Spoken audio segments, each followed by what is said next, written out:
নমস্কার বন্ধুরা, welcome back to our channel. এর আগে আমি তোমাদেরকে কেকের রেসিপি শেয়ার করে থাকলেও আজকে শেয়ার করব কিভাবে তোমরা মাইক্রোওভেনে হাতে মাত্র 15 মিনিট সময় নিয়েই এই সুস্বাদু চকলেট কেকটা বানিয়ে নিতে পারবে। তো চলো রেসিপিটা শুরু করা যাক। কেক বানানোর জন্য কিন্তু প্রত্যেকটা উপকরণের পরিমাণই ভীষণ গুরুত্বপূর্ণ, তাই আমি এখানে একটাই কাপ নিয়েছি এবং সেখানে প্রত্যেকটা উপকরণকে মেপে মেপে দেব এবং আরও একটা চামচ নিয়েছি। তো প্রথমেই কেক বানানোর জন্য আমি একটা বাটিতে 2টো ডিম ফাটিয়ে নিয়েছি।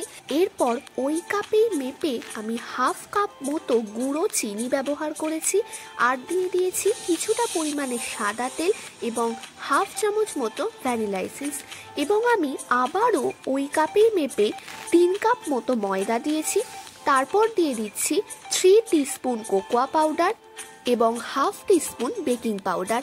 এবার এই সমস্ত উপকরণ দিয়ে আমি এই ব্যাটারটাকে ভালো করে মেশাতে থাকবো যতক্ষণ না কেক বানানোর মতো একটা স্মুথ ব্যাটার এটা তৈরি হয়ে যাচ্ছে।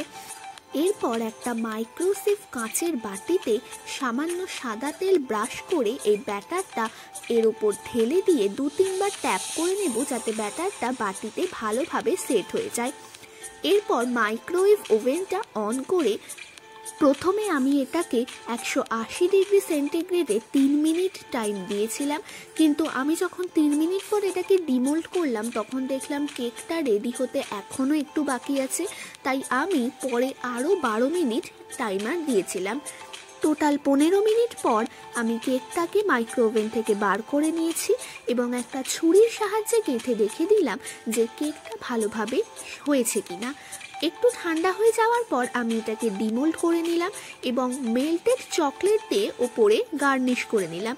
তোমরা তোমাদের পছন্দ মতো যে কোনো ডেকোরেশন কেকের ওপর করতে পারো, এটা শুধুমাত্রই সাজানোর জন্য করা হয়েছে।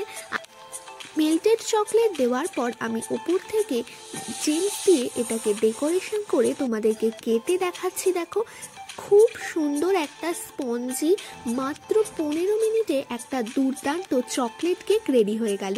রেসিপিটা কেমন লাগলো সেটা কমেন্টে